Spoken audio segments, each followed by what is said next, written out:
Des confidences poignantes. Aurélie Casse anime tous les samedis l'émission C'est l'Hebdo, diffusée sur TF1 depuis qu'elle a quitté BFM Télévision en juillet dernier.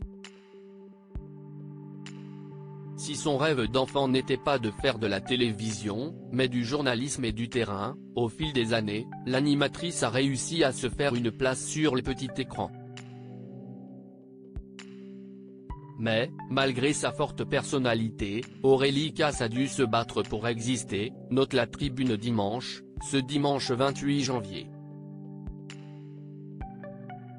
Car, la journaliste de 37 ans a été victime de harcèlement lorsqu'elle était à l'école, comme elle le confie dans les colonnes du journal.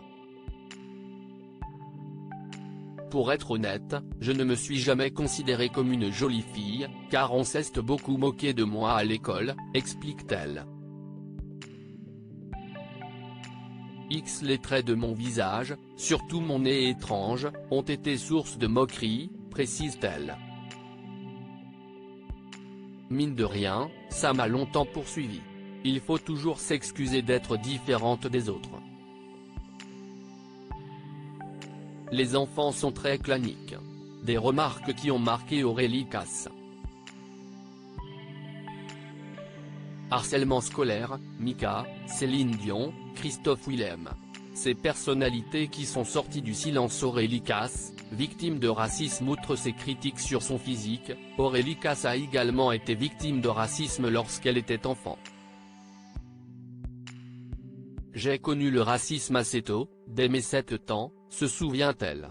Je savais que ma couleur de peau n'était pas la même que celle des autres. Mais moi, je ne le percevais pas comme un problème. Enfin, je n'avais pas encore compris que ça pouvait en être un. Alors que ses camarades faisaient beaucoup de commentaires abjects, à l'époque, sur la couleur de peau de la patineuse artistique Souria Bonali, une camarade de classe lui a fait une remarque raciste tellement abominable, qu'elle n'arrive toujours pas aujourd'hui à prononcer ces mots.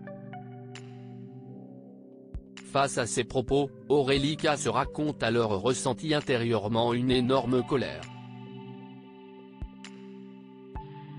De retour en classe, l'élève qui venait de m'insulter a rejoint le tableau, poursuit-elle.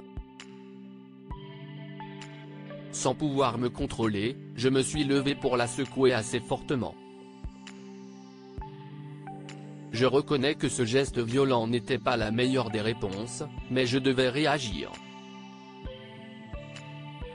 Alors que sa maîtresse avait demandé des explications, Aurélie Casse n'avait pas hésité à raconter devant toute la classe ce qu'elle venait de subir.